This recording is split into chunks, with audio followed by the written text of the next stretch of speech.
Beri tepuk tangan pada mereka 10-2. Mari kita saksikan.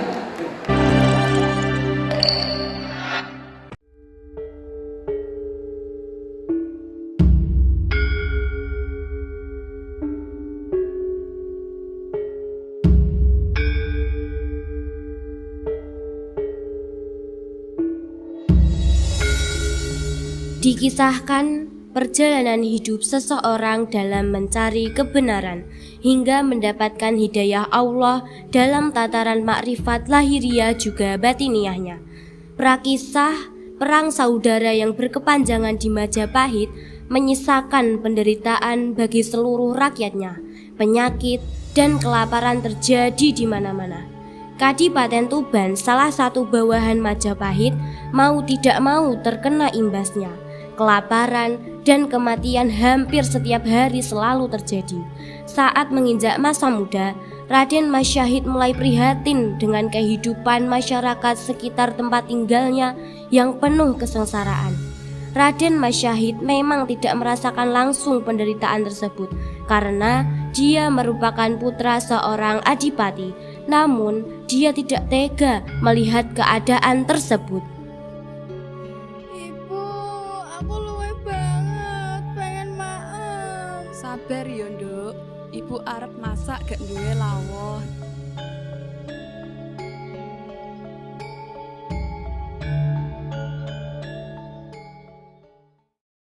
Rama, menapa panjenengan boten masakaken kalian para warga ingkang nadang sengsara kados mekaten?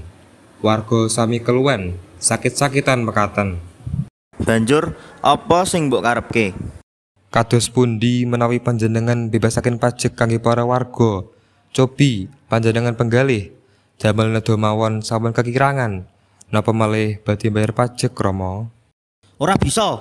Ora ya ora. Raden Syahid merasa kecewa dengan jawaban ayahandanya yang seakan-akan tidak berpihak kepada rakyat kecil. Oleh karena itu, Raden Syahid mengajak temannya untuk membantu rakyat yang kelaparan dengan mencuri dan merampok sebagian harta para bangsawan dan saudagar kaya yang pelit. Raden Syahid dan temannya menamakan dirinya sebagai Brandal Lokajaya.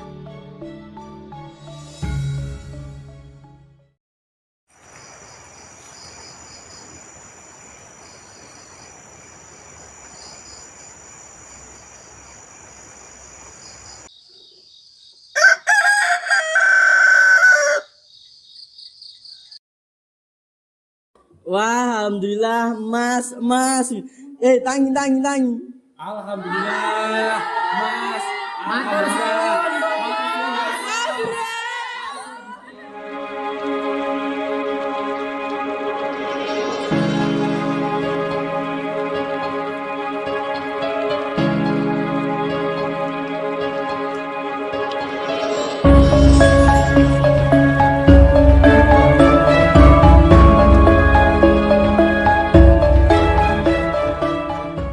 Fenomena pencurian dan perampokan para bangsawan pun jadi ramai diperbincangkan. Akhirnya, para bangsawan tersebut beramai-ramai datang ke Kadipaten untuk meminta keadilan kepada Adipati Wilwatikta. Nuwun sewu Kanjeng Adipati. Niki kados pundi kok bondo kula ical terus? Kados pundi Kanjeng? Nggih, leres Kanjeng. Saben dinten emas kula ical terus. Kados pundi keamanan Kadipaten niki? Kanjeng Adipati kedah tanggung jawab. Mboten saged. Kados pundi caranipun arta kula kedah wangsul. Sarujuk, Kanjeng Adipati kedah tanggung jawab. Wis cukup. Yen pancen kaya mangkono, ingsun sumpah sapa wae sing kabukti tumindak nyolong jupuk ing Kadipaten Tuban iki bakal tak usir, tak tundung minggat saka Tuban. Bakal tak cekel sumpahmu. Di tengah perbincangan yang menegangkan, tiba-tiba datanglah prajurit Kadipaten dengan membawa pelaku pencurian yang selama ini meresahkan para bangsawan. Alangkah terkejutnya Adipati dan Permaisuri ketika mengetahui siapa di balik penutup wajah itu. Ternyata Pencuri yang selama ini dicari adalah Raden Mas Syahid yang tak lain putranya sendiri.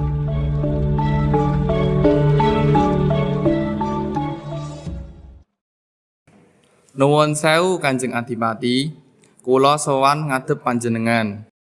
Gajah Lembana, iki maling Kraton Kadipaten. Inggih Gusti, menika maling ingkang saged kula ringkus nalika nyusup ing lumbung pangan Kadipaten. Buka topenge. Raden Syahid, kowe ngopo? Kok kowe wani nyolong bandane ramamu dhewe? Nuwun sewu Rama, napa lepat menawi nulung warga Kadipaten? Ora kleru yen kowe nulungi, nanging kowe kleru tumindak. Apa kowe ngerti, Said? Panganan sing mbok rampok iki bakal dikirim menyang Kraton Majapahit kanggo bantu pasukan ing kono. Kenging punapa kedah biyantu Majapahit? Kamangka warga Tuban piyambak lebih sengsara sawi kekirangan. Syahid, ngerti apa kowe bebegan kraton? Saiki kowe milih mandeg apa nampa pakuwaman saka Kadipaten? Kula tetep tetulung kalih rakyat Tuban, Rama. Yen kaya ngono, wiwit saiki lunga saka Kadipaten Tuban. Nuwun sewu Kang Mas, punika putra dalem piyambak, ahli waris tahta Kadipaten Tuban. Dipun penggalih malih Kang Mas Adipati. Ora diajeng, aku Adipati. Apa sing wis tak dawuhke ora bisa diowahi. Wiwit dina iki uga Syahid tak tundung saka Kadipaten Tuban. Anakku, Syahid, aja lunga, Ger.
Raden Mas Syahid terus berjalan mengikuti arah langkah kakinya hingga dia sampai di hutan Jatiwangi, kawasan Lasem, Rembang, Jawa Tengah. Di hutan inilah dia bertemu dengan seorang lelaki tua yang memiliki tongkat emas. Raden Syahid pun berniat untuk membegalnya. Namun siapa sangka pertemuannya dengan lelaki tua tersebut justru mengubah pandangan hidup yang selama ini dia yakini. Raden, sekedap Raden, niku wonten tiyang sepuh beteteken emas. Lumayan niku regine larang, saged diparingake warga Tuban. Oh iya, becike diadang wae. Nggih, ayo monggo Raden. Kisana, mandeg kisana. Wenehke tekan masuk kuwi. Yen ora pengen ilang nyawamu. Dang, gagi gorene. Teken iki mung saka kayu le, ora ana ajine. Kowe kok arep ngrebut tekenku kanggo apa? Kisana ora perlu ngerti. Dang, cepet go mrene. Kowe yen pengen emas, aja teken iki, nanging kae sawangen. Parani wit aren ka. Lokajaya pun segera menghampiri pohon itu, memanjat dan mengambil buah yang dikiranya emas. Namun karena terburu nafsu, ia terjatuh dan buah yang menimpa tubuhnya berubah menjadi wujud aslinya, yaitu buah aren. Setelah sadar, Lokajaya terkejut. Ternyata buah yang dikiranya emas hanyalah buah aren. Teman-temannya pun ketakutan dan kabur.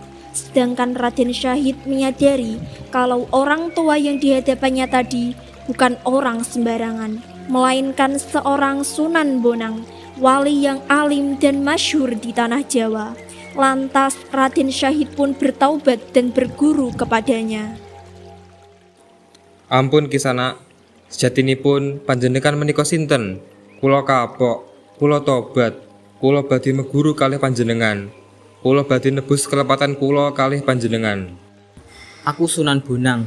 Sak temene aku ngerti kowe sapa le. Kowe iku putrane Adipati Tuban. Apa kowe sanggup tirakat supaya bisa meguru marang aku? Kula saguh Kanjeng Sunan, napa mawon badhe kula lampahi. Yo wis, yen ngono entenono ning kene. Aku arep ana perlu ning Demak. Iki arane teken Kalimasada. Jogonen iki aja nganti lunga sadurunge aku bali ning kene. Nggih Kanjeng Sunan.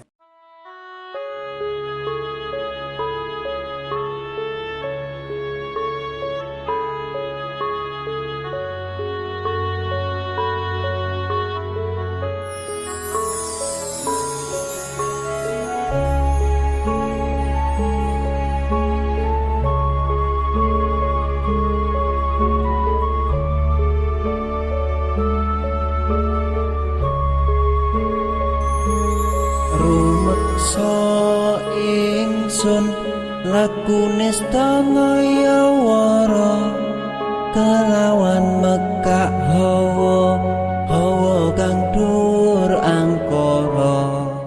Peninggal Sunan Bonang, Lokajaya atau Raden Syahid duduk bersila di depan tongkat yang ditancapkan Sunan Bonang tadi. Hari berganti minggu, minggu berganti bulan, dan bulan pun berganti tahun. Tubuhnya dipenuhi tumbuhan dan semak belukar. Tak terasa 3 tahun sudah Raden Syahid atau Lokajaya bertapa menunggu kedatangan Sunan Bonang.